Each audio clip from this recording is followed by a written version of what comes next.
Il y a du mouvement, donc on fait attention ici maintenant. Et regardez, elle apparaît en silhouettage comme ça. Et moi, je ne peux pas m'empêcher de penser aussi au Joker. Quand il arrive, après avoir été transformé en Joker, face à son ancien patron, et qu'il est dans l'ascenseur. Je ne sais pas si vous vous en souvenez.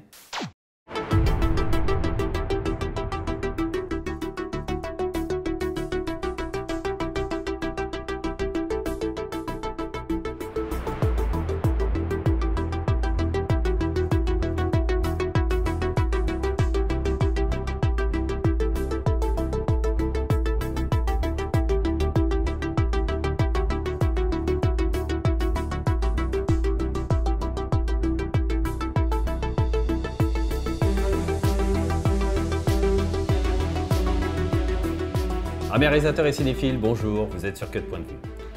Aujourd'hui, nous revenons sur Batman de Tim Burton, mais pas le premier, le second, le dernier de Tim Burton en réalité. Et celui-ci est un peu plus sombre, c'est pour ça aussi que le film n'a pas bien fonctionné et que c'est le dernier Batman qu'a fait Tim Burton.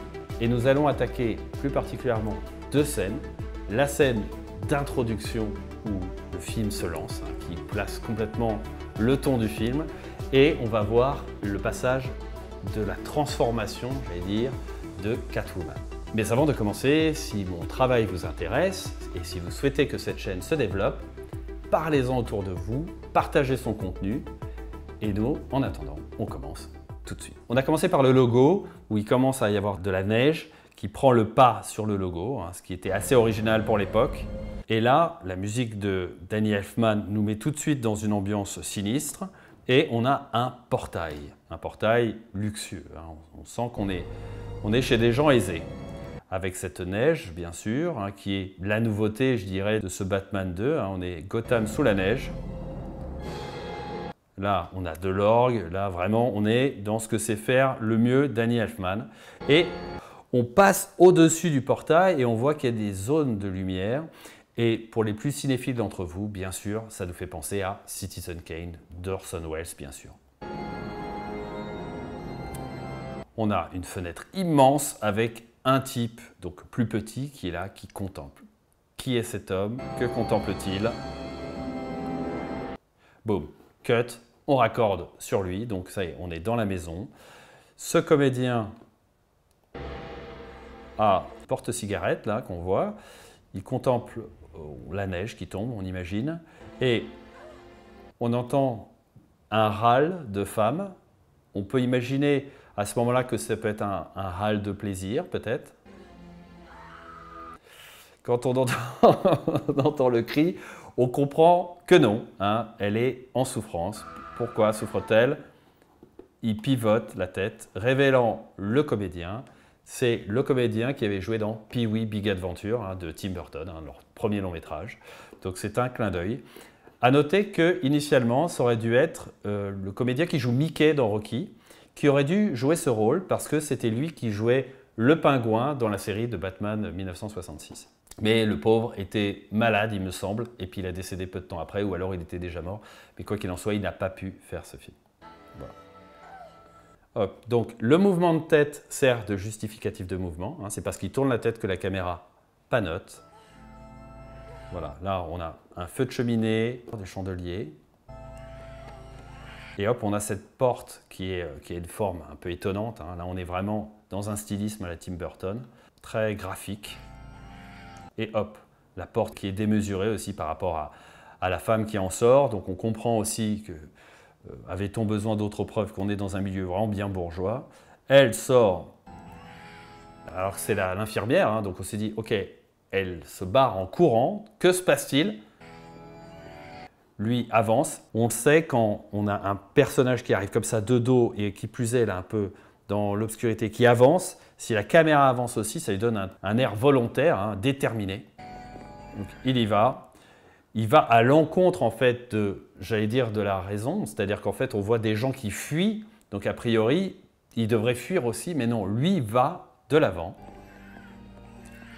On a le docteur qui lui-même se barre, on entend des cris d'enfants, donc on comprend qu'il y a eu une naissance. Voilà. Le vieux s'arrête, le docteur s'arrête au moment où le plan se stoppe pour un ultime regard. Ce regard déclenche en fait le cri. Donc ça, c'est synchronisme de mise en scène. On attend qu'il se tourne. C'est une sorte de dramatisation. Donc nous, on se dit, OK, qu'est-ce qu'il regarde? On regarde là où il regarde, donc vers l'interstice de la porte. On ne voit rien. Pour autant, à ce moment-là, on entend un cri. Donc on imagine que l'enfant a un problème. Fondu enchaîné qui laisse sous-entendre que le temps passe.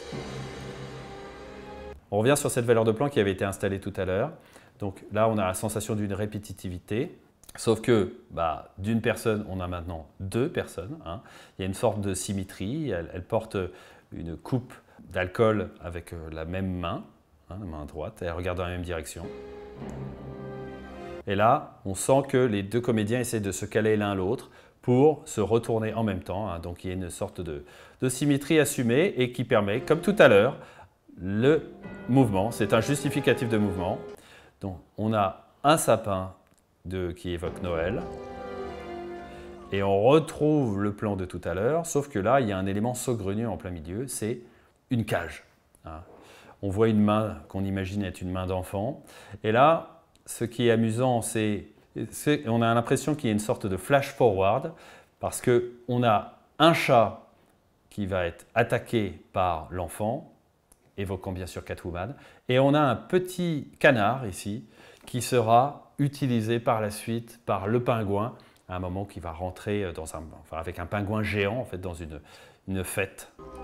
Donc c'est flash forward. Là, on a le point de vue de l'enfant qui permet de montrer encore plus le canard. Là. Et les parents sont encadrés par les barreaux. Et évidemment, le fait de se dire on est du point de vue de cet enfant, ça rend encore plus les choses cruelles en se disant, on a envie de se dire, mais libérez-nous en fait de cet enfer. On a la queue du chat qui passe, comme une annonce. Les autres ne bougent pas. Donc en fait, on fait attention au mouvement. C'est toujours comme ça dans un plan. Là, il y a la main de l'enfant qui bouge les barreaux, qui se déplace vers le chat. Il saisit le chat et... Et sur le raccord, il y a le son du chat, l'enfant qui chope une peluche, on peut l'espérer. Et bien sûr, ce qui est stupéfiant, c'est que le chat, il a un certain volume, et que là, d'un coup, il disparaît à travers les barreaux. Alors, je sais que les chats peuvent se contorsionner et rentrer, mais on se dit, waouh, il a disparu dans le noir. Où est-il? Où est-il? Et vous allez voir que ce n'est pas le seul élément qui va entièrement disparaître, comme ça, dans le noir. Et bien sûr, ce mouvement qui sert d'amplificateur. On se dit, ok, ils sont en train de lutter. La scène n'aurait pas été la même si on avait juste eu des cris et la cage qui était immobile. Allez, cut, réaction. Ils comprennent quelque chose. Ils se regardent, toujours cette symétrie. De nouveau la symétrie. Ils sont en phase. Eux, ils ont compris qu'il fallait agir. Bam. Cut sur la musique qui donne un nouveau souffle. Et sur ce nouveau souffle, on a un plan large. La neige qui tombe avec des chœurs d'enfants qui peuvent évoquer Noël. Et boum, là, on a d'abord cette ville, la neige, et on a ces espèces de sculptures moches là. Et on a une forêt, et eux, tout petits en bas, qui se déplace avec un landau.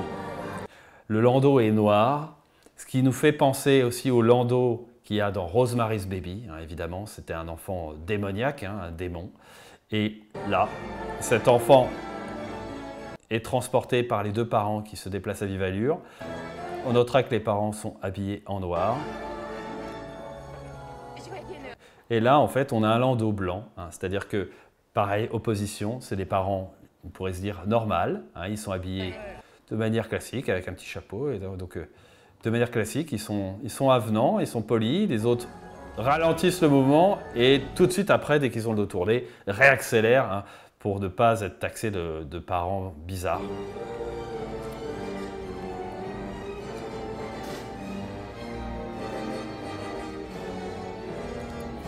La musique ralentit.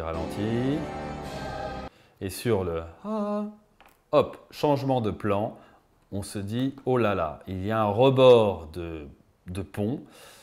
On voit qu'il y a une rivière en contrebas. On espère qu'ils ne vont pas faire l'irréparable. Et là, on les voit regarder de part et d'autre.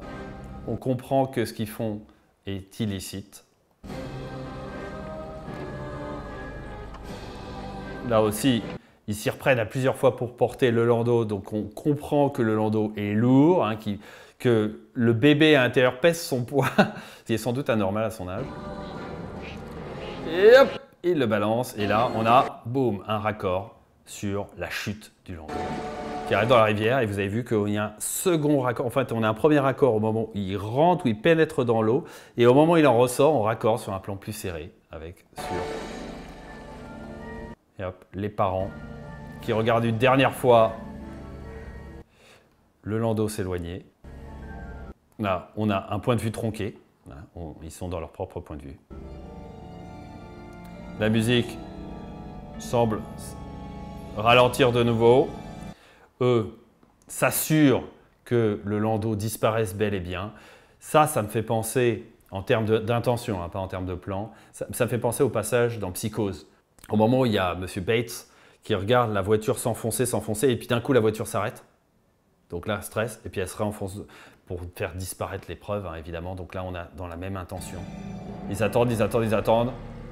Le landau commence à se diriger vers une ouverture sombre. On a le bébé qui pressent, alors qu'il ne voit rien du tout parce qu'il est dans son landau, qui pressent en fait la chute. Et regardez, hop, il tombe dans le néant. Donc là, évidemment, c'est terrible et ça nous place tout de suite dans une dynamique qui est bien noire, bien noire. Alors, nous allons maintenant basculer sur un autre passage. On a un plan d'exposition où il y a marqué en rouge Shrek. Et donc là, bien sûr, le rouge, la violence, hein, évidemment, toujours. On a quelques petites guirlandes qui laissent sous-entendre que bon, on est en période de Noël, mais clairement, c'est plutôt sinistre. La musique un peu planante, un peu sinistre aussi. Lui arrive calmement. Voilà, il est clairement à contre-jour. On voit dans son allure, et les bruitages ne traduisent pas qu'il fait de bruit.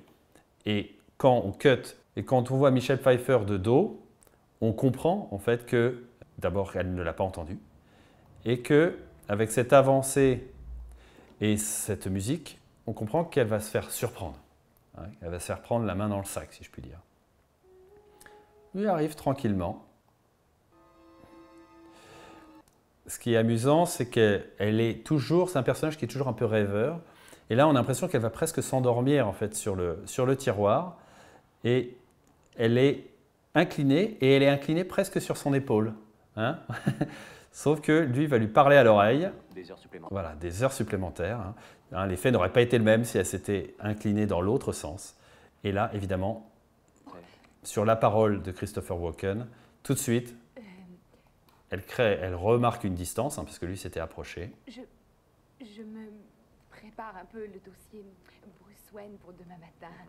Elle parle, je prépare le dossier Bruce Wayne. Boum, elle tourne la tête comme pour essayer de l'embrouiller, hein, en disant « Vas-y, fais attention à moi, regarde, tu vois que je suis en train de te parler. » Ferai attention au fond, le fond est très noir. C'est-à-dire que là, clairement, il pourrait être dans une autre pièce. Hein. C'est tellement le fond est noir. Les fichiers sur la première ébauche de votre centrale. Voilà. Et sur son mouvement de recul, on raccorde sur Shrek. Et Shrek, au niveau de l'inspiration de ce personnage, Tim Burton voulait qu'il soit comme un vampire. Donc il a le teint un peu blanc et vous ferez attention qu'il cligne très très rarement des yeux. Hein. Sur les mises de fond tant espérées. Voilà, elle espère pouvoir le blouser. Monsieur Wayne, et j'ai accédé aux fichiers protégés pour les... Que vous êtes entreprenant. Voilà. Et là, ça va nous faire penser à Il était une fois en Amérique, parce qu'il dit « Qu'est-ce que vous êtes entreprenante ?» Donc ça, c'est plutôt flatteur, c'est plutôt sympa. Et regardez le jeu de la comédienne, enfin, c'est un vrai régal, avec Michelle Pfeiffer, là, voilà. Trop fier d'elle.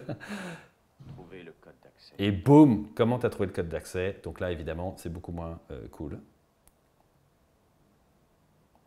Vous avez vu comment on prend le temps. On reste sur lui. On n'a pas encore la réaction de Michelle Pfeiffer. Aïe, aïe. Là, elle cherche à savoir comment s'en sortir. Allez, elle met de la distance parce que c'est trop intenable. Donc elle préfère s'éloigner. Et lui, sans la quitter des yeux, boum, pose lourdement son vêtement. Elle arrive là. Alors je ne sais pas si vous avez fait attention aussi, mais il y avait en fait une rupture entre les personnages. Il y avait là cette colonne. Regardez. Il y a une rupture en fait, entre là, signifiée par cette lampe. Lui ne la transgresse pas et elle reste tout le temps de ce côté-là. Voilà. Là, on a un effet qui est un peu enveloppant, c'est-à-dire que Shrek était ici. Il regardait sur la gauche et en fait, il re-rentre par la gauche. Donc ça donne l'impression d'une sorte de retour en arrière et on a la sensation qu'il l'encercle. Et en fait, ce qui est étonnant avec ce décor, c'est que là, au premier plan, ici, là, vraiment au bord, il y a l'armoire où il a posé son manteau. Il est parti par la gauche. Ok ? Et donc, a priori, il s'est éloigné. Mais là, on le voit retourner en fait dans ce plan, alors qu'on n'imagine pas qu'il soit parti et revenu. C'est un peu étonnant. Je pense que là, en termes de spatialisation, il y a un problème. Alors, regardez aussi cette astuce. Ça, je trouve ça assez habile. Regardez l'éclairage sur son visage. C'est un éclairage, je dirais, qui n'est pas choquant, qui est un peu naturel. Et regardez, dans le même plan, là, il est masqué par la tête de Michelle Pfeiffer. Et hop, au moment où il revient, là on le voit d'ailleurs parce qu'il y a sa main là, qui est ici, donc il y a une source lumineuse là. Regardez cet éclairage. Donc là, on est clairement dans un éclairage de film d'horreur, un éclairage par en dessous, ce qui est bien sûr inquiétant. Et ça s'est fait naturellement. Si en fait on avait été sur son plan à lui, qu'on était arrivé sur elle et qu'on revenait sur son plan avec un éclairage par en dessous, on se dirait, c'est bizarre, c'est peut-être un peu excessif. Alors que là, en fait, comme ça se fait dans un même plan, sous nos yeux, en fait, ça passe naturellement. Même si, bien sûr, on ressent qu'il y a une tension. Et cette tension, on sent qu'il est menaçant. Et cette menace, elle vient, bon, d'abord par rapport à sa posture, il la domine, il est au-dessus d'elle, et aussi par rapport à cet éclairage par en dessous. Tout ça est très, très intéressant, bien qu'un peu... Vous avez vu comme il la regarde sans cligner des yeux. Technique. Et hop, cut, on est sur elle. Et alors elle, bon d'abord elle est en plongée, donc évidemment elle est vulnérable. Et ensuite il y a de l'air au-dessus d'elle. Donc c'est-à-dire que là vraiment elle est dépassée par les événements. En plus elle a un éclairage par en dessous aussi, qui est logique parce que lui il a un éclairage par en dessous. Et voilà, qui la met pas du tout en valeur. Et vous noterez aussi que regardez, là, avec cet éclairage, on a la sensation que ça fait presque le détourage de son masque. Comme si c'était pareil, une sorte de flash-forward de ce qui allait arriver. Il ne fait penser qu'à une centrale électrique. Sur l'inclinaison de sa tête, on raccorde sur lui. En fait, vous allez bâtir un prodigieux, phénoménal, Voilà, il continue à la regarder sans scier. C'était, petite anecdote, c'était David Bowie qui devait jouer initialement le rôle de Christopher Walken. Lequel Vous avez vu ce malaise, le fait qu'il continue à la regarder sans cligner des yeux comme ça, en disant « Ok, vas-y, parle, continue à parler, t'inquiète, je vois clair en ton jeu. » On raccorde sur sa tête, donc on est plus serré. Au lieu de générer des kilowatts, va en fait les accaparer au détriment. Voilà, donc là, elle révèle ce qu'elle a découvert. C'est-à-dire que déjà, on a une gradation aussi, c'est-à-dire qu'elle se fait prendre la main dans le sac, mais on ne sait pas ce qu'elle a trouvé. Là, elle commence à dire qu'elle a découvert quelque chose. On va voir que ça va monter en pression. De Gotham City. Voilà, là, on resserre sur lui. Elle n'est plus du tout dans son champ. Là, il est dans l'intériorité. Il se dit, OK, elle a compris le truc. Et les stocker, les emmagasiner. Voilà, donc elle continue. Ce qui constitue une toute nouvelle conception. Et regardez son œil. C'est-à-dire, regardez vers le bas. Et regardez, ça, c'est assez bien vu aussi en termes de direction d'acteur. On a la sensation d'un regard vers le bas, mais il y a son œil qui est bien éclairé. On voit, il est entre la lunette et l'ombre de la lunette. Franchement, ce n'est pas évident, donc ça le met vraiment en valeur. C'est presque un cadre dans le cadre. Et ce qui, bien sûr, pour voir, elle regarde par en dessous, pour voir si, pour continuer à l'observer. Donc elle est méfiante, évidemment. Et là, on attend sa réaction. Et à qui allez-vous dire ?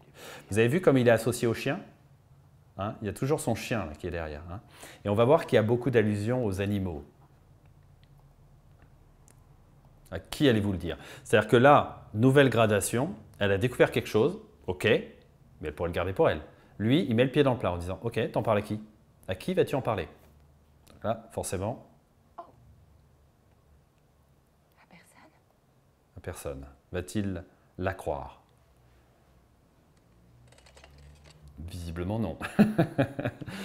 Il se lève, c'est comme une réponse. Et elle commence à partir dans l'ombre, vous avez vu. Lui, cadre dans le cadre, là, il est entouré par la porte. Donc, Vous savez, on va être chien et chat. voilà, donc là, clairement, ils mettent le pied dans le plat au niveau de la métaphore. Lui est un chien, elle, symbolisée plus par les chats. Vous et moi. Vous avez vu là, ambiance beaucoup plus sombre ici, lumière contraste. Donc là, on est dans une lumière de thriller. Un chat. Voilà, pour le moment, on pourrait se dire. Je ne suis pas un chat pour le moment. Seulement une assistante. Voilà, Une secrétaire même. ok. Et lui commence à avancer. Donc, c'est ce qui le rend pressant. Que là, maintenant, il est plus... Il ne la domine pas simplement, maintenant, il avance vers elle. Qui est très compétente. Trop compétente? Le jeu du comédien, super. Écoutez, c'est notre secret. Juré. Cette scène est bien mise en scène, bien sûr, par Tim Burton. Il y a des petites astuces et tout qui sont chouettes. Mais surtout, le jeu des comédiens est vraiment très très bien. Clairement, on a deux pointures hein, qui se régalent en fait à jouer là. N'allez pas prendre la mouche, c'est qu'un petit moucheron. Allez, encore des animaux, la mouche, le petit moucheron. Et regardez là, boum, la main. Gantée, hein, ça fait penser au tueur. Hein, il pose sa main pour ne pas laisser d'empreinte. Et du coup, boum, symboliquement, il ferme toute sortie. C'est-à-dire que là, on peut se dire, elle peut fuir par là. Mais en tout cas, par là, c'est mort. Et en face, c'est cuit. Et derrière, c'est cuit. Cette centrale électrique. Voilà. Et là, regardez, boum, lui, il est là. Il la bloque hein, dans le coin. Je la lègue à la postérité. Elle essaye de sortir du plan. Vous avez vu que si elle pouvait être en dehors de plan, qu'elle le ferait. Chip. Et rien ne peut m'en détourner. Voilà. Rien ne peut m'en détourner, laissant sous-entendre qu'elle ne sera pas un obstacle. Donc, et elle va mettre le pied dans le plat. D'accord. Allez-y. On va parler un peu du look aussi, un petit peu, pendant qu'on y est. C'est-à-dire que, regardez déjà son vêtement. Un peu ringard, avec son petit truc à carreaux. Les cheveux, on a l'impression qu'elle vient de sortir du lit. Hein. Et bien sûr, les lunettes. C'est-à-dire que les lunettes, c'est un peu comme les bras croisés. Hein. C'est pour mettre une distance un peu avec les autres. Hein. Et les armatures, surtout. Hein. Donc, qui ne sont pas spécialement valorisantes. Midez-moi. Faites votre macho si vous en avez besoin. Vous ne pouvez quand même pas aller jusqu'à me tuer. Voilà. Donc là, elle prêche le faux pour savoir le vrai. Donc, elle espère que lui va dire non, bien sûr. Sachez que j'irai jusque-là. Et là, bon, évidemment, là, on a ce qu'on appelle un fossé narratif. On s'attendait à une réponse qui est « Non, bien sûr, je ne vais pas vous tuer ». Parce qu'on se dit, même si le mec il a l'intention de la tuer, il ne va pas lui dire. Sauf que là, il lui dit. Rien à faire. Bien sûr, la musique de Danny Elfman qui arrive à ce moment-là. Elle, qui essaie de se reculer encore plus instinctivement. Là, une tension sur lui qui... On sent qu'il esquisse presque un sourire, qui jubile de la situation. Il s'avance, il s'avance, il s'avance. Vous avez vu que la caméra panote légèrement, hein, de façon à ce qu'on sente encore plus son avancée vers elle. Vous avez vu la musique qui manque, tin, tin, tin, tin. Donc là, on se dit, ça y est, il y a quelque chose qui va advenir à la fin de cette musique. Et hop, il a un mouvement de recul. Donc, comme il se recule, on se dit, ok, il désamorce. Regardez le jeu de la comédienne. Elle est super. Franchement, on croit vraiment à un soulagement. Et lui est vraiment très bien aussi. Oh, vous savez, pendant une seconde... Voilà. Donc évidemment, on sent le coup venir, mais ça marche vraiment très bien. Hop, il s'éloigne et là, physiquement, il se tourne. Donc on se dit, ok, donc maintenant, c'est bon, on va pouvoir respirer. Et hop, il se recule. Regardez, vous avez vu l'attitude physique. C'est-à-dire que le gars ne se contente pas juste de la pousser, parce que tellement le plan est court. Non, il y a une intensité. Et je ne sais pas si vous avez vu, je mettrai un arrêt sur image, sur le visage de la personne qui est poussée, ce n'est pas Michelle Pfeiffer, hein, clairement, c'est une cascadeuse. donc qui passe en arrière. Donc là, ce plan est là pour montrer qu'elle est passée à travers la vitre. Là, c'est le plan que j'appelle l'appel du vide, hein, qu'on a déjà vu dans bon nombre de films, que ce soit dans Batman déjà, dans La mort va si bien, où en fait la caméra est en contrebas et il y a un personnage en haut et il y a de l'espace entre, et donc on a la sensation que voilà, il peut tomber. Donc là, clairement, elle tombe et on a ce visage de chat qui, bien sûr, nous rappelle Catwoman et qui sourit, hein, donc c'est tout l'humour noir, hein, donc le décalage. Elle tombe. Bien sûr, tous ces bouts de verre sont autant d'amplificateurs naturels. On a ce plan qui est ambitieux, hein, c'est-à-dire qu'on la suit, on est solidaire d'elle, pour montrer que c'est bien la comédienne, Michelle Pfeiffer, qui tombe. Mais bien sûr, hein, ça c'est une incrustation. Hein. D'abord là, on sent sur les bords, mais à l'époque, c'était très sympa. On la voit descendre et se rapprocher du sol. Hein. On se dit, waouh, on va la voir s'impacter et s'écraser au sol. Et boum, premier contact. Cut, recut, recut. Et là, boum, l'ultime cut. Donc on a cut, cut, cut, cut. Donc on a un montage rapide, ce qu'on appelle donc un montage cut, ce qui n'est pas du surdécoupage, même si on a la sensation que c'est plusieurs fois la même chose qui arrive. Mais bon, il y a plusieurs, on va dire, drapés comme ça, plusieurs devantures, et elle les traverse toutes. Donc ça donne une accumulation, évidemment, ce qui pourrait justifier aussi le fait qu'elle ne se tue pas. Et on notera aussi là que c'est aussi le visage d'un chat et que ça lui fait comme un sourire démoniaque. Et boum, un ultime choc, elle tombe, elle est de profil. Donc on peut se dire que là, à ce moment-là, c'en est fini d'elle. Et là, on a un plan. Le plan traditionnel des gens qui meurent, hein, donc ce plan vu de dessus. Elle est au centre hein, de l'image, d'ailleurs elle est là. Et puis là, on a ça qui, en fait, crée des sortes de diagonales. Allez, on a un retour point de vue. On comprend que le plan qu'on avait vu est son point de vue, même si normalement on devrait être beaucoup plus haut. Mais bon, c'est interprété comme un point de vue. On dit ok, c'est fini. Et hop, il se barre. On revient sur ce plan, donc plan matriciel. La musique de Danny Elfman qui joue un autre thème. Hein. Et là, des silhouettes de chats. Des ombres de chats qui passent, plus de chats. Donc chat noir, évidemment. Donc les chats noirs, traditionnellement, c'est le malheur. Hein. Donc c'est pas anodin si c'est des chats plutôt noirs. Et on a aussi les ombres. Hein. Gros travail sur les ombres. Là, on sent qu'il y a une lumière très forte là, sur le côté pour sentir les ombres. Donc ça donne quelque chose de pas naturel avec ces animaux qui arrivent, qui sont devancés par leurs ombres. Ça leur donne une allure inquiétante. Et une des références de Tim Burton était Nosferatu de Murnau, où il y avait un gros travail sur les ombres, hein, et bien sûr l'expressionnisme allemand, évidemment, qui marche à plein. Donc on revient sur ce plan qu'on avait tout à l'heure, qui était le plan d'atterrissage de Michelle Pfeiffer, et on a les chats qui déboulent. Bien sûr, là, le fait qu'on a visage de chat, de profil les deux, bien sûr, on sent qu'il pourrait y avoir donc, une sorte de fusion, hein, c'est un peu comme ça qu'on le sent, le plan. Pour faire venir tous ces chats, et que vous avez vu l'amplificateur hein, naturel, la neige, hein, qui jaillit comme ça, et là, la caméra avance tout en pivotant lentement sur la future Catwoman. Et d'ailleurs, on peut se dire aussi que ce plan n'est pas sans rappeler celui du Joker, au moment où il était tombé dos au sol après être tombé de la cathédrale, et qu'il y avait la caméra qui descendait tout en pivotant comme ça, alors qu'on entendait le rire du Joker. Je ne sais pas si vous en souvenez.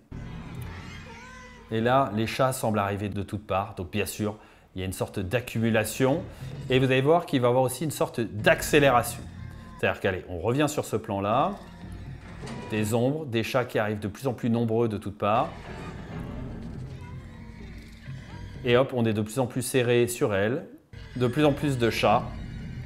Et donc pour faire venir les chats hein, qui devaient tourner autour d'elle, ils avaient mis du thon en fait, hein, qui était planqué tout autour d'elle. Des chats, des chats, des chats, comme s'il en pleuvait. Hop, ce plan qui est un peu étonnant, hein, on peut se dire tiens, pourquoi un plan comme ça? Moi j'imagine que ce plan est un peu élégant, on a la vulnérabilité là, des jambes, hein, et puis on a ces chats qui passent à côté, qui peuvent la mordiller ou des choses comme ça, donc on a l'impression qu'elle est vulnérable. Hein. Voilà, alors tous ces chats, regardez comme elle est.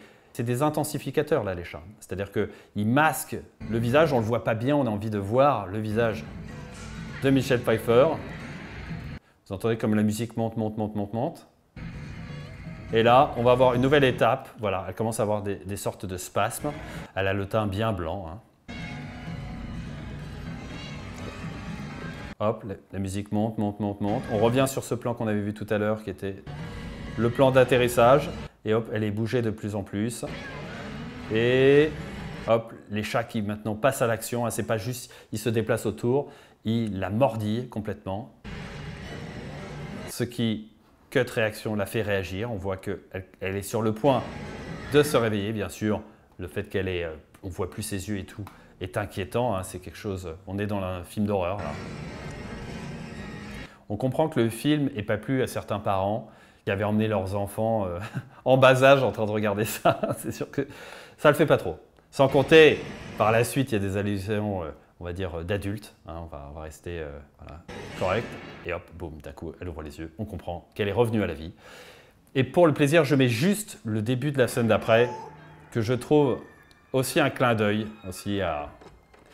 Quand je vois ça, bon là, on a une zone de lumière, donc fais attention ici. Mais pas de mouvement. Là, il y a du mouvement, donc on fait attention ici maintenant. Et regardez, elle apparaît en silhouettage comme ça. Et moi, je ne peux pas m'empêcher de penser aussi au Joker. Quand il arrive, après avoir été transformé en Joker face à son ancien patron, et qu'il est dans l'ascenseur, je ne sais pas si vous vous en souvenez, et ben franchement, il est à contre-jour comme ça. Et vous vous souvenez, il avance jusqu'à son patron en disant « tu peux m'appeler maintenant le Joker » et on voit son visage une dernière fois. Ce plan me fait vraiment penser à ça. C'est-à-dire que là, il vient d'avoir une transformation. On est inquiet de savoir le visage qu'elle peut avoir. Oh, putain. Et puis on raccorde là-dessus, on a un cut dans l'axe, hein, où vraiment c'est effrayant, c'est sûr. Bon, finalement la finalité va être un peu différente parce que voilà, elle allume la lumière et bon, on voit qu'elle n'est pas si effrayante que ça, heureusement.